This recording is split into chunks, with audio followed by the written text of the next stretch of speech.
In njihovi muslimanski vladarji tega niso počeli v času Osmanskega imperija. Odgovor je ne. Muslimanski vladarji v času Osmanskega imperija niso obdavčevali cerkva. Bili so zelo prijazni do kristjanov.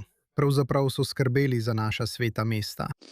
Islamske oblasti so obnovile cerkev Božjega groba kar 3-krat.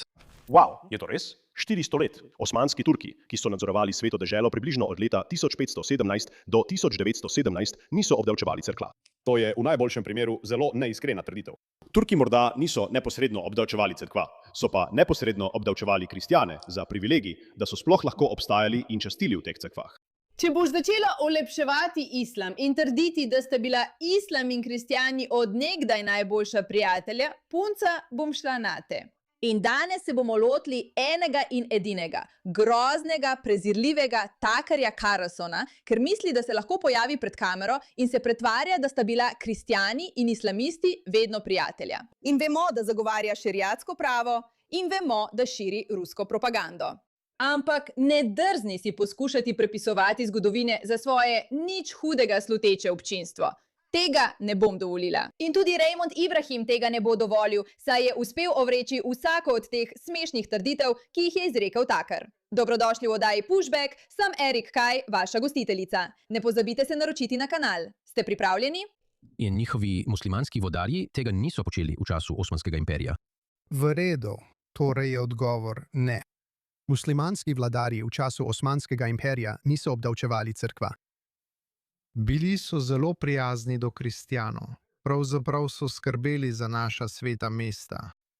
Islamske oblasti so obnovile cerkev Božjega groba kar 3-krat skozi stoletja. Imeli so zakon, ki je ščitil krščanske romarje na njihovi poti. Nihče se ni vtikal. Osmanski Turki, muslimanski vladarji Svete dežele, so cerkev Božjega groba obnovili 3-krat. Mimogrede, ne poslušaj, kaj govori, ampak opazuj njegovo govorico telesa. Kot da se nihče ni z njim zafrkaval. Osmanski Turki, muslimanski vladarji Svete dežele, so cerkev Svetega groba obnovili 3-krat. V redu. Dejstvo, da je tako prekrižal roke, pomeni, da se brani. Zakaj? Zveni, kot da postavlja nedolžna vprašanja, ker ve, da počne nekaj, kar ni prav. 3-krat, ja. So jo ali popolnoma obnovili, ali pa so naredili večjo prenovo. Enkrat je zagorela in so obnovili streho. Ampak če ste videli cerkev Svetega groba, si lahko predstavljate, kaj je bilo potrebno, da so to obnovili. To je veliko. In bila sem tam že nekajkrat. Zato začnimo z zelo preprostim dejstvom, da je morda to res. Mogoče je to res. Toda tisto, kar je pri tem tako manipulativno, je dejstvo, da to jemljete brez kakršnega koli konteksta o tem, kaj se je dejansko dogajalo med islamisti in kristjani tisoče let. Ničesar od tega ne pokažete. Kažete majhen primer, ki bi morda lahko bil pravilen, da bi dokazali, kako so pravzaprav vsi prijazni? Ni vam treba gledati Evrope, da bi videli, da islamisti in kristjani ne bi smeli biti prijatelji. Ko bi vsaj bilo tako. Želim si, da bi lahko bili pripadniki različnih religij prijatelji. Ampak ko imaš religijo, katere namen je uničiti vsakogar, ki ne verjame v njen lasten vrednostni sistem, potem imaš majhen problem. Ampak pozabite name, ni mi treba govoriti o tem, ker imamo edinstvenega Raymonda Abrahama, ki dobesedno ve vse o islamu. Poglejmo, kaj bo povedal. Mimogrede, odličen logotip, Raymond. Carlson je spet prstvari. Podformiranje. Kdo je platforma v Raymondu? Proislamske trditve, ki kljubujejo resničnosti. V nedavni epizodi je intervjuval nekega J.D. Halla o krščanskem cionizmu.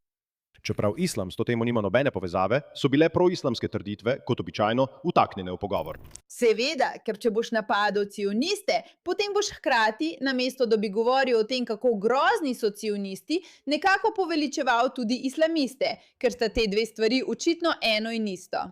Celotna anticionistična trditev izhaja iz islamističnega gibanja. Otomani niso cerkvam zaračunavali davka. In tako, ko so Otomani 400 let nadzorovali obljubljeno deželo v okviru miletskega sistema, cerkvam niso zaračunavali davka. Izrael je začel. Wow, je to res? 400 let, od približno 1517 do 1917, osmanski Turki, ki so nadzorovali Sveto deželo, niso obdavčevali cerkva. Zakaj imam občutek, da nam bo povedal nekaj resnice? Fantje? Šef, v najboljšem primeru je to zelo neiskrena trditev. Turki morda niso neposredno obdavčili cerkva, vendar so neposredno obdavčili kristjane za privilegij, da so lahko obstajali in opravljali bogoslužje v teh cerkvah.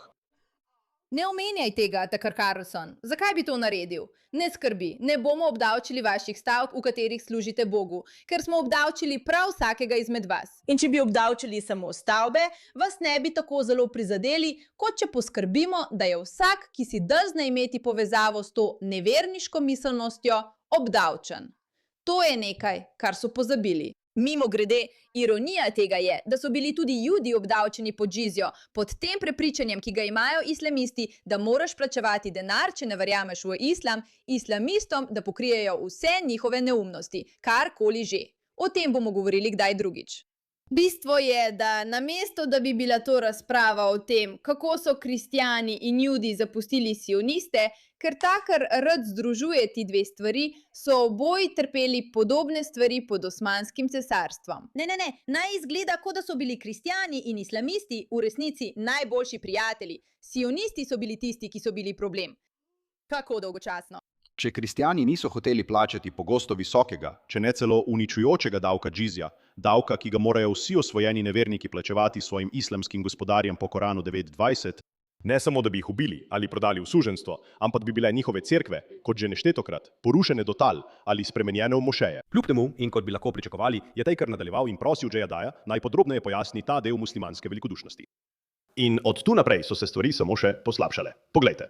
In njihovi muslimanski vladarji tega niso počeli v času Osmanskega imperija. Torej, odgovor je ne. Muslimanski vladarji v času Osmanskega imperija niso obdavčevali cerkva. Bili so zelo prijazni do kristjanov. Pravzaprav so skrbeli za naše svete kraje. Islamske oblasti so obnovile cerkev Božjega groba kar 3-krat skozi stoletja. Si slišal to? Torej zdaj muslimanski vladarji ne le, da niso obdavčevali cerkva, ampak so bili, citiram, zelo prijazni do kristjanov. To je kar veliko zapovedati, JD. Ohraniti kristjane kot dimje, kar pomeni zatirane podložnike, ki na noben način nimajo enakih pravic kot muslimani, jih ubijati ali zasužnjevati, če ne plačajo pretiranih davkov in dajatev, ter jim odrekati kakršnokoli pravičnost. To je definicija prijaznosti. Če vprašate islamista, dragi prijatelji, Kjer so muslimanske množice vstajale proti njim, kar je bilo, kot bomo videli, precej pogosto takrat in tudi danes. Vse to je bil način, kako biti zelo prijazen do kristjanov. Mimogrede, tukaj je zanimivo dejstvo. V istih stoletjih, ko so osmanski Turki vladali sveti deželi, so bili bič krščanske Evrope. Veljali so za najbolj podle med vsemi muslimanskimi zatiralci, ki so jih poznali pred njimi. Kar nekaj pove. Groza, ki so jo povzročili med osvajanjem tisočev milj krščanskih dežel, je pogosto težko opisljiva. Mimogrede, to je ista res prijazna miselnost, kot jo imajo islamisti do žensk. Mi smo res prijazni. Samo poskrbi, da boš naredila točno to, kar hočemo, in potem te ne bomo usmrtili, ker smo prijazni. Fant. Neprestani napadi, pokoli, zasužnjevanja, posilstva. Ugrabitev najmočnejših krščanskih fantov, ki so jih na silo islamizirali in spremenili v džihadiste, zloglasne janičarje, ter ugrabitev krščanskih deklet, ki so jih vrgli v osmanske hareme in jih spremenili v spolne sužnje. Da ne omenjam seveda še sistematičnega oskrunjenja in uničenja tisočev cerkva.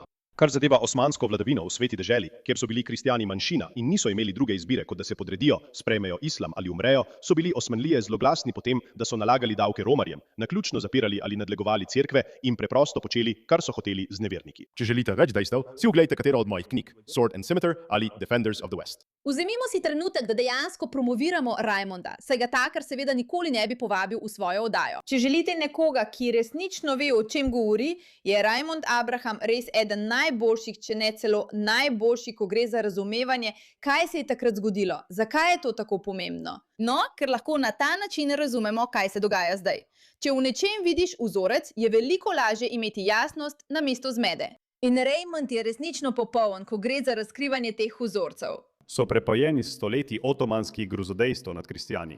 Mimogrede, kristjani so bili tako obravnavani, se pravi, ne prav prijazno, prav zato, ker so bili kristjani. Če mi ne verjamete, si oglejte te knjige za obilo dokumentacije. Ampak JD tudi pravi to. Pravzaprav so skrbeli za naša sveta mesta. Ponovno so vzpostavili islamske oblasti, obnovili cerkev. Povem vam, takoj ko začne govoriti, začnem zehati. Trikrat v različnih obdobjih skozi stoletja. Iskreno, nimam pojma, o čem govori. Skozi svojo zgodovino je bil sveti grob večkrat napaden in poškodovan, skoraj vedno s strani muslimanov. Toda nobena islamska oblast ga ni nikoli obnovila. V najboljšem primeru. Mimogrede, to je zanimiva stvar. Zakaj bi Osmansko cesarstvo moralo 3-krat obnoviti sveti grob? Recimo, da so ga res. Če so bili oni tisti, ki so imeli nadzor, kdo pa so bili tisti, ki so ga ves čas uničevali?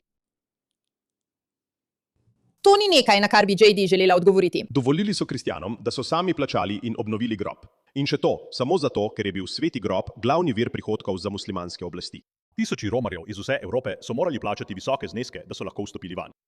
Naprimer, leta 1009 je egiptovski kalif Hakim bi Amr Allah dovolil muslimanom v Jeruzalemu, da so popolnoma porušili sveti grob. Približno 40 let kasneje je bil popolnoma obnovljen s kaštanskim denarjem in delom. Kasnejši kalif se je odločil, da bi raje imel dobiček od Romanj. Vse, kar je storil, je bilo, da je dovolil kristjanom, da ga obnovijo. Ni pomagal na noben način. Kar zadeva muslimanske napade na baziliko svetega groba pod otomansko oblastjo, ki so bili pogosti, je bila le ena priložnost, ko je stavba potrebovala resno obnovo, potem ko je leta 1808 požar uničil njen velik del. Čeprav se požar danes uradno obravnava kot nesreča zaradi napačno postavljene sveče ali oljenke, so egiptovske oblasti za nedavno požiganje več 10 koptskih cerkva v Egiptu navedle prav isti vzrok. Kristjani tistega časa, tako kot današnji kopti, so trdili, da so ga zaždali lokalni muslimani. Kakorkoli že, vse, kar so otomani storili glede požara leta 1808 je bilo, da so dovolili lokalnim kristjanom, da ga obnovijo. Spet s svojim denarjem in delom, s krščanskim denarjem in delom. In spet, samo zato, da so lahko otomani od tega imeli dobiček prek vstopnin romarjev. Skratka, v otomanskem ravnanju s kristjani v sveti deželi ali zunaj nje ni bilo nič prijaznega. Tudi ukinitev džizije leta 1856 je bila neposredna posledica evropskega, predvsem krščanskega pritiska. Zaradi nenehnega preganjanja kristjanov pod otomansko oblastjo je pravoslavna Rusija posredovala v njihovem imenu, kar je privedlo do Krimske vojne med letoma 1853 in 1856. Si presenečena, kaj ne? Kaj ne? Si presenečena, da Tucker Carlson tega ni izkoristil kot priložnost za širjenje ruske propagande?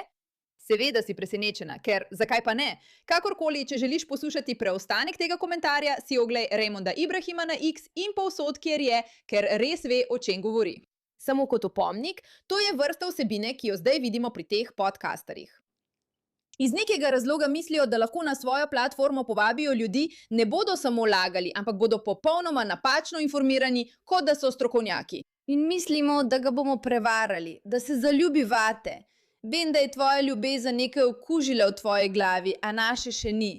Ne bomo nasedli, Tucker. Nažalost zase. Hvala za vašo pozornost glede te zadeve.